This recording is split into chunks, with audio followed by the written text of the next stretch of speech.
Sir நம்ம நிறைய இந்த மசில் ட்ரைனிங்னு நீங்க சொல்லும்போது எக்ஸசைஸ்ல ஸ்குவீசிங் இருக்கும், ஸ்ட்ரெச்சிங் இருக்கும். இது 2மே இருக்கும். நெறைய பேர் வந்து ஸ்குவீஸ் பண்ணும்போது ரொம்ப ஃபாஸ்ட்டா பண்ணுவாங்க.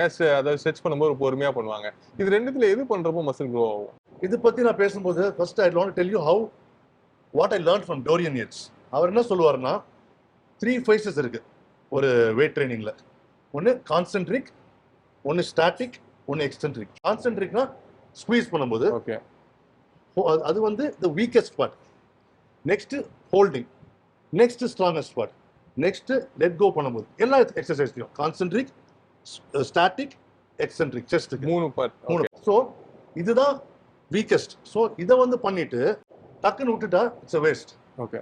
அவன் சொல்றாரு do fast, hold and then do this slowly. So when you cannot do this anymore, 4 steps வச்சு பண்ணிட்டு okay. and hold it and do this.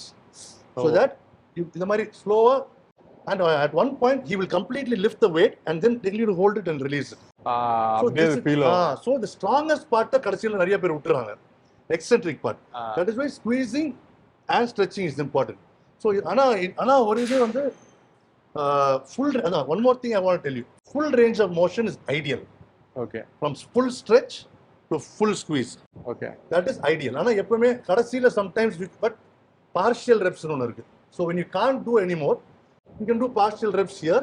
இப்போ வந்து நிறைய partial பேர் reps there. இப்போ பார்ஷியல் ரிப்ஸ் வந்து இப்போ ஹெவி வெயிட்ஸ் வந்து நம்ம ட்ரெயின் பண்றோம்னு வச்சுக்கோங்களேன். ஒரு ஒரு பிகினர்ல இருந்து கொஞ்சம் கொஞ்சமா டெவலப் பண்றாருன்னா அவருக்கு வந்து ஹெவி வெயிட் லிஃப்ட் பண்ணணும்னு ஆசையா இருக்குன்னா அவர் வந்து அதுக்கு அடாப்ட் ஆகணும்ல. சோ அவர் வந்து 35 kgs தூக்கணும் அப்படின்னு ஆசைப்படுறாருன்னா அதுல வந்து இந்த பார்ஷியல் ரிப்ல ட்ரை பண்ணலாமா? No, அது வந்து is not a good idea.